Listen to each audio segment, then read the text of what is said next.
Okay guys, तो आप लोगों को पता ही होगा कि मैंने आप लोगों को बता दिया था कि मैं आप लोगों के सारे क्वेश्चन के आंसर दूंगा एक वीडियो बनाकर। ओके, तो आज मैं वही वीडियो बनाने जा रहा हूँ। कल रात मैं वीडियो बना ही रहा था, लेकिन वहाँ पर ऐसा था कि कुछ टेक्निकल प्रॉब्लम मेरे कैमरा में अंदर आ चुकी थी, तो मैं वीडियोस नहीं बना पाया। तो ओके, चलते हैं कि मैंने 10 क्वेश्चन लिखे। ओके, उन सारे क्वेश्चन में आपके सभी आंसर आप लोगों को मिल जाएंगे। तो पहला क्वेश्चन आता है कि ओके, D10 वालों के लिए सबसे पहला क्वेश्चन, क्योंकि ये क्वेश्चन मुझे 5 लोगों ने पूछा है कि हम किस तरीके से ये काम करें, और उसमें से मेरा एक फ्रेंड भी है। तो उसमें ऐसा था कि वो जब छठे सेमेस्टर में रेगुलर था, जब छठा सेमेस्टर में जब रेगुलर होते हैं तब 5th का रिजल्ट आता है, ये सभी लोगों को पता है। तो वो जब छठे सेमेस्टर में रेगुलर था और वहीं पर उसको D10 मिल चुका था। 5th का जैसे ही रिजल्ट आया वो D10 हो चुका। अब 6 में GTU ने मास प्रमोशन कोरोना के कारण दे दिया है। ओके, तो और वहीं पर GTU ने अभी 2 दिन पहले ही एक और भी अनाउंसमेंट की थी कि रेमिडियल वालों को भी मेरिट बेस्ड प्रोग्रेशन मिलेगा। ओके, तो उसकी दोनों एग्जाम कैंसिल हुई, यानी कि 6 सेमेस्टर में जब वो था तो वो एग्जाम कैंसिल हुई। दूसरा रेमिडियल में जब वो था, ओके, D10 वो था, तब भी वो D10 वाले की भी एग्जाम निकल चुकी थी। तो वो ऐसा कहता है कि यार मैं डायरेक्टली 7 में जाऊंगा या फिर मुझे एक साल वेट करके मुझे 6 सेमेस्टर में वापस जाना होगा। तो उसके बारे में मैं आप लोगों को बता दूं कि बहुत सारे लोगों ने ये क्वेश्चन पूछा है, तो उसमें मैं प्रॉपर जवाब तो नहीं दे सकता, लेकिन आप लोगों को बता दूं कि GTU में ऐसा माना जाता है कि हम जो भी सेमेस्टर में हुए, ओके, 5th का जैसे ही रिजल्ट आता है, 6 सेमेस्टर में वो था, अब देखो 6 की एग्जाम लेने वाली होती, तब वो 5th की जो रेमिडियल थी उसमें से चलो उसकी 5 एटी में से 2 एटी सॉल्व हो गई, यानी कि 3 एटी उसे रही है। तो अब उसके रेगुलर होने तो वो डायरेक्टली 7 में नहीं जा सकता, क्योंकि उसने 6 की एग्जाम ही नहीं दी और 6 सेमेस्टर में उसका फॉर्म, अब आप देख ले 6 सेमेस्टर का जो फॉर्म था वो सभी लोगों ने भरा हुआ था। भले ही उसमें ऐसा था कि हमारा 6 में भी मेरिट बेस हमें मिल चुका है 2, 4, 6 में। ओके, लेकिन फिर भी उसे ऐसा था कि वो 7th में नहीं आ सकता, क्योंकि उसका 6 की एग्जाम का फॉर्म जनरेट ही नहीं हुआ था, यानी कि 6 के एग्जाम का फॉर्म ही उसे नहीं मिला था। तो GTU के रूल्स के मुताबिक अगर वो 6 की एग्जाम में अगर पास 5th की जो जब 6 की समर में एग्जाम देते हैं हम लोग, तब जो 5th का रिजल्ट आता है, ओके, और 5th के वापस से एग्जाम देने के बाद उसकी 2 एटी निकल चुकी है, यानी कि 3 एटी रेगुलर है, अब उसका D10 हट जाएगा, तो वो 7th में डायरेक्टली नहीं आएगा। ओके, उसके 1 साल वेट करना पड़ेगा, यानी कि जब भी फिर से 6 सेमेस्टर रेगुलर होगा तब जाके वो रेगुलर होगा। GTU के नियम के मुताबिक ऐसा होता है, लेकिन इस वक्त ऐसा है कि दोनों में उसे मास प्रमोशन मिल चुका है, यानी कि मेरिट बेस्ड एग्जाम मिल चुकी है उसे। तो उसे डायरेक्टली 7th में आना है कि उसे वेट करना है? ओके, ये सवाल ज़्यादा पूछेगा, तो उसको मैं बता दूं कि मेरे मत के मुताबिक आप लोगों को वेट ही करना पड़ेगा, क्योंकि आपका फॉर्म जनरेट हुआ ही नहीं था जब आप रिटर्न हुए थे। ओके, तो वो नहीं हो सकता। और एक और बात है कि सेम ऐसा क्वेश्चन में एक और बात भी है, लेकिन वो थोड़ा अलग है क्वेश्चन, तो वो मैं आप लोगों को दूसरा बता दूंगा। लेकिन जो 6 का जो मैंने बताया, ओके, D10 वालों के लिए जो आंसर मैंने दिया वो कंफर्मली श्योर अभी मत समझना, क्योंकि मेरे मत के मुताबिक, मेरे एक्सपीरियंस के मुताबिक मैं आप लोगों को ये आंसर दे रहा हूँ। ओके, मैं बाकी के नहीं, मैं श्योर हूँ, 99.9% श्योर हूँ कि ये आंसर सही है मेरा, क्योंकि GTU के रूल्स के मुताबिक ऐसा ही होता है। अब आप लोगों को एक और बात बता दूं कि दूसरी बार अगर आप लोग एक बार अपने इंस्टीट्यूट में भी कंफर्म करके बता दीजिए, क्योंकि ऐसा होता है कि अगर आपके ऐसी प्रॉब्लम सेम है तो मुझे वापस आप लोगों को सही आंसर मिल जाए तो मुझे कमेंट में ज़रूर बताना, क्योंकि मैं बाकियों को भी ये बात बता सकूं। ओके, और आप लोग एक बार अपने इंस्टीट्यूट में जाकर वहाँ पर आप लोग सर्च कर लीजिए, क्योंकि आपका जो D10 लिस्ट है और जो आप रेगुलर हो जाते हो वो सारी इंफॉर्मेशन आपकी कॉलेज के इंस्टीट्यूट या फिर आपके HOD के पास होती है। तो आप अपने HOD या अपने कॉलेज के इंस्टीट्यूट में फ़ोन कर या बात करके देख लीजिए कुछ भी तरीके से कि उनका जो रेगुलर है वो शुरू ही है कि उसे वेट करना पड़ेगा। ये सब कुछ अपनी कॉलेज के जो उनका कॉलेज का जो शेड्यूल होता है उसमें बता देता है। ओके, अब चलते हैं सेकंड क्वेश्चन की ओर।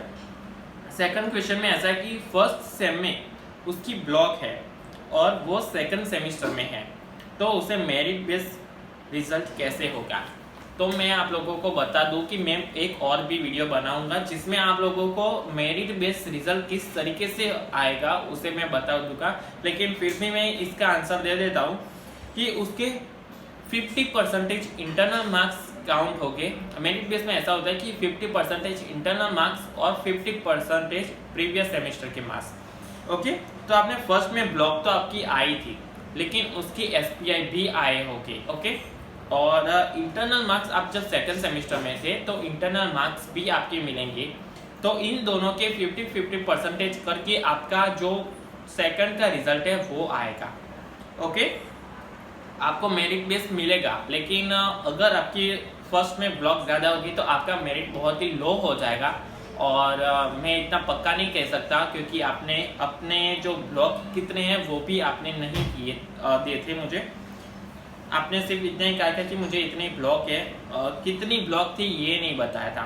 तो मैं श्योर नहीं हूँ कि आपका रिजल्ट कैसा होगा, और मुझे भी नहीं पता कि आपके इंटरनल कैसे हो, इंटरनल में आपके टोटल कितने थे। ओके, तो लेकिन फिर भी मैं आप लोगों को बता दूंगा कि हाँ, ये उसे मेरिट बेस प्रोग्रेशन मिलेगा, लेकिन उसके इंटरनल और प्रीवियस सेमेस्टर के SPI के आधार पर। अगर उसका मेरिट लो आएगा तो शायद ही 1-2 निकलेगी। ओके, ब्लॉक है तो अगर एक है तो कोई प्रॉब्लम नहीं है, वो निकल ही जाएगी, लेकिन 3 से ज़्यादा है तो आप लोगों को मैं बता दूं कि मैं श्योर नहीं हूं, क्योंकि 3 GTU ने कोई भी बात क्लियर नहीं की, लेकिन इतना पता है कि जो 3 होगी अगर तो 1 या 2 निकल जाएगी। ओके, तीनों की तीनों निकलेगी ये नहीं बता सकता। अब थर्ड क्वेश्चन ऐसा था कि 12 बैकलॉग है, तो भाई यार आपको मैं बता दूं कि आप 12 बैकलॉग है और आप पार्टी कर रहे हैं कि हमारा मेरिट बेस्ड प्रोग्रेशन हो जाएगा और हमारी सारी निकल जाएगी 12 की 12, तो ये आपकी गलत फहमी है।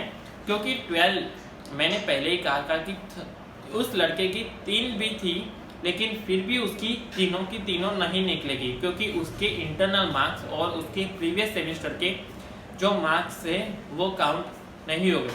अब देखो आप लोग देख ही लो, मैं एक और बात आप लोगों को बता देता हूँ।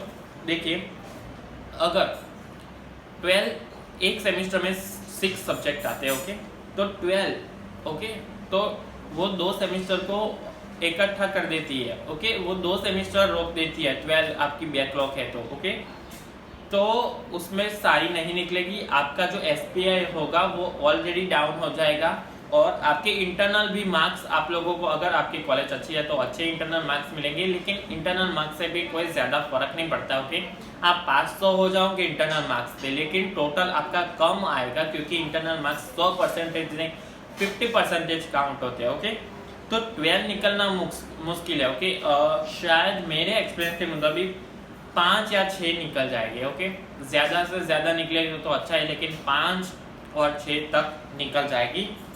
अब फोर्थ क्वेश्चन की बात अब मैं करता हूँ, तो उसमें ऐसा था कि थर्ड में 5 बैकलॉग है और वो भी 6 सब्जेक्ट में से, तो फोर्थ में मेरिट बेस कैसे होगा।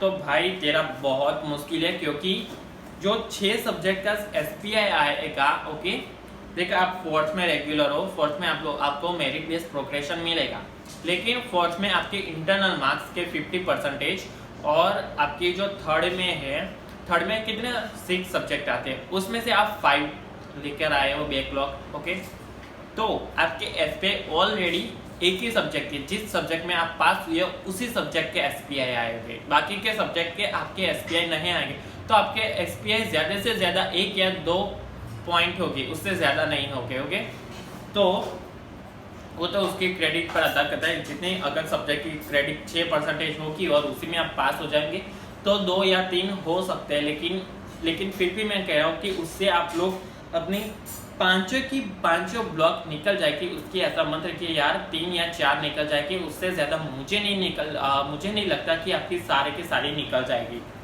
ओके, और अब बारी आती है कि 5th क्वेश्चन में, कि इसमें ऐसा है कि 8th में आकर डिटेन हो गया हूँ और 8 की एग्ज़ाम लेने वाले हैं और फॉर्म भी नहीं भरा। देखो इसकी प्रॉब्लम मैंने पहले क्वेश्चन में कहा था कि मैं एक और क्वेश्चन इसका जैसा है, तो मैं आप लोगों को बता दूं कि ये लड़का जो है वो 8 में आकर डिटेन हुआ था। ओके, जब 7 का रिजल्ट आया था तब 8 में, जब उसका 8 कंटिन्यू था तब 7 का रिजल्ट आया था और उसी वक्त वो डिटेन हो चुका था।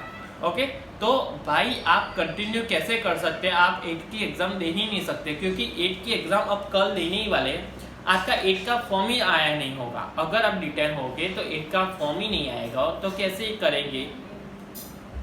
तो आपको 1 साल वेट करना पड़ेगा। जब 8 सेमेस्टर वापस से कंटिन्यू होगा तब जाके आप कंटिन्यू कर सकते हैं। ओके, तो भाई वीडियो ऑलरेडी बहुत ही लेंथी हो चुकी है। ओके, 8 मिनट से ज़्यादा वीडियो चल चुकी है।